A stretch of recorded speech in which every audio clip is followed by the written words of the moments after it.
Salam sejahtera disampaikan kepada semua pendengar dimanapun Anda berada. Kiranya Anda semua berada dalam keadaan sehat, dalam perlindungan berkat Tuhan senantiasa. Renungan kali ini mengangkat tema misteri pengangkatan Nabi Elia. Bacaan terambil dari 2 Raja-Raja 2 ayat 11 yang berbunyi sebagai berikut. Sedang mereka berjalan terus sambil berkata-kata, tiba-tiba datanglah kereta berapi dengan kuda berapi memisahkan keduanya. Lalu naiklah Elia ke sorga dalam angin badai. Saudara yang kekasih dalam Tuhan, kita baru saja membaca kisah peristiwa yang paling dramatis dalam Alkitab. Nabi Elia, sang pejuang iman yang gigih, tidak mengalami kematian seperti manusia biasa. Ia diangkat langsung ke surga dengan cara yang spektakuler. Kereta berapi dengan kuda berapi datang, dan dalam sekejap Elia terangkat ke hadirat Allah. Peristiwa ini terjadi setelah perjalanan panjang Elia bersama Elisa. Elisa adalah muridnya yang setia. Mereka berjalan dari Gilgal ke Betel, kemudian ke Yeriko, dan akhirnya ke sungai Yordan. Di setiap tempat, para nabi muda sudah mengetahui bahwa hari itu adalah hari terakhir Elia di bumi. Namun yang membuat peristiwa ini istimewa bukan hanya kemegahan pengangkatannya, tetapi pertanyaan teologis yang dalam. Mengapa Elia? Apakah karena jasa-jasanya lebih besar? Apakah karena pengabdiannya lebih tinggi? Atau ada sesuatu yang lain? Ingatlah kebenaran yang harus kita pahami dengan hati yang terbuka. Pengangkatan Elia ke surga bukan karena jasa atau pengabdiannya, melainkan semata-mata karena kehendak dan anugerah Allah. Ini adalah pelajaran teologis yang sangat-sangat penting, terutama di masa Advent ini, ketika kita menantikan kedatangan Kristus yang kedua kalinya. Ya, Elia adalah nabi yang luar biasa. Ia berani menghadapi Raja Ahab dan Ratu Isabel. Ia mempertahankan penyembahan kepada Yahweh, melawan para nabi Baal di Gunung Karmel. Melalui dia, Allah menurunkan api dari langit, membangkitkan orang mati, dan menghukum kemurtatan. Namun, semua itu tidak menjadikan Elia dalam tanda kutip berhak untuk diangkat ke surga.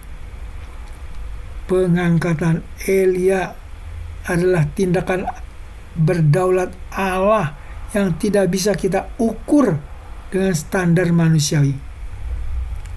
Allah tidak berutang kepada siapapun, bahkan kepada hambanya yang paling setia sekalipun. Ini mengingatkan kita pada firman Rasul Paulus yang mengatakan, sebab karena kasih karunia kamu diselamatkan oleh iman. Itu bukan hasil usahamu, tetapi pemberian Allah. Efesus 2 ayat 8. Di masa Advent ini, kita sedang mempersiapkan hati untuk menyambut kedatangan Kristus. Ada hubungan yang dalam antara pengangkatan Elia dan makna Advent. Dalam Maleakhi 4 ayat 5 dan 6, Allah berjanji akan mengutus Elia kembali sebelum datangnya hari Tuhan yang besar dan dahsyat. Yesus sendiri mengidentifikasi Yohanes Pembaptis sebagai penggenapan nubuatan ini yang datang dalam roh dan kuasa Elia.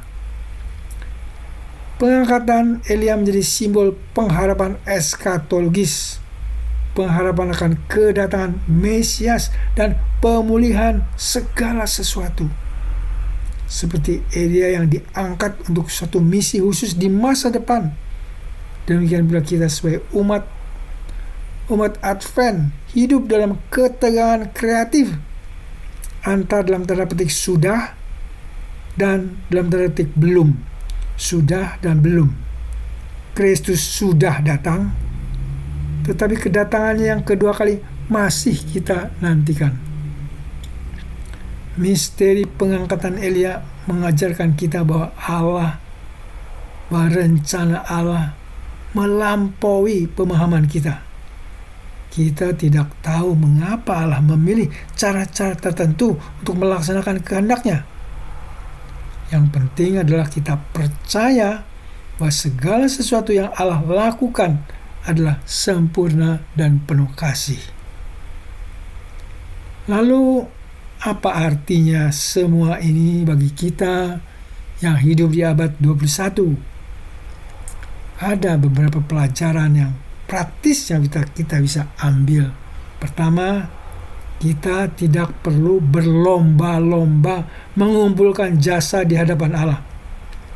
Keselamatan kita, berkat kita, bahkan pengangkatan kita kelak di hari Tuhan, semuanya bergantung pada anugerah Allah semata.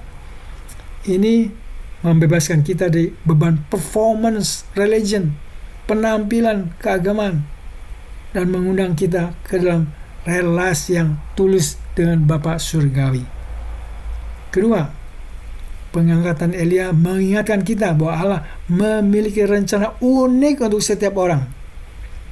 Musa harus mati di Gunung Nebo, tetapi Elia diangkat hidup-hidup.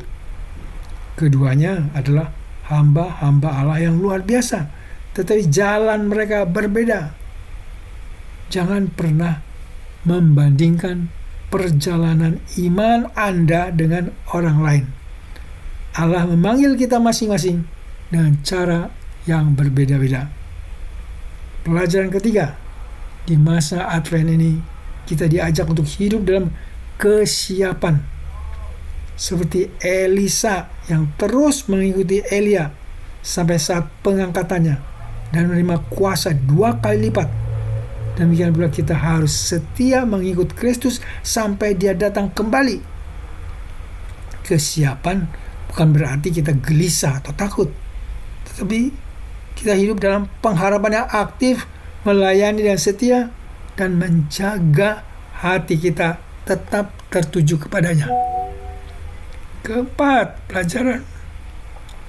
Kisah Elia mengajarkan kita tentang pentingnya mentoring dan penerusan iman. Elia tidak hanya diangkat, tapi ia juga memastikan ada penerus yang siap melanjutkan pelayanan. Elisa yang meminta 2 bagian dari roh Elia menjadi bukti bahwa warisan iman harus diteruskan dari generasi ke generasi. Saudara-saudara yang kekasih, misteri pengangkatan Elia mengajarkan kita untuk merendahkan hati di hadapan kedaulatan Allah. Kita tidak melayani untuk mendapat upah, tetapi karena kita sudah menerima anugerah. Kita tidak mengumpulkan jasa untuk dibeli masuk surga, tetapi kita hidup dalam syukur atas kasih karunia yang sudah diberikan. Di masa Advent ini, sementara kita menantikan kedatangan Kristus, marilah kita belajar dari Elia. Setia dalam pelayanan, rendah hati dalam hati, dan penuh pengharapan akan janji-janji Allah. Seperti kereta berapi yang datang tiba-tiba untuk menjemput Elia, demikian pula Kristus akan datang pada saatnya, mungkin pada saat kita tidak menyangka. Mari kita hidup dalam kesiapan, bukan dengan ketakutan, tetapi dengan sukacita, karena kita tahu bahwa Dia yang memulai pekerjaan yang baik di dalam kita akan menyempurnakan sampai hari Kristus Yesus datang kembali. Amin. Maranatha, datanglah Tuhan Yesus. Wahyu 22 ayat 20. Mari kita berdoa. Ya Allah Bapa, Engkau telah mengangkat Elia ke surga. Demikian pula Engkau akan mengangkat kami umat-Mu pada kedatangan Tuhan Yesus kedua kali. Dalam masa penantian ini berikan kesetiaan iman, ketekunan pelayanan, serta kesaksian. Allah yang baik, kami juga berdoa untuk saudara-saudara pendengar yang sedang sakit dan dalam pencobaan. Beri belas kasihan-Mu dan memberi kesembuhan kepada yang sakit dan kemenangan mereka yang dalam pencobaan. Allah yang penuh kasih dan rahmat, dengar doa kami, kabulkan, karena kami mintanya dalam nama Tuhan kami, Yesus Kristus, Juru Selamat kami yang hidup. Amin.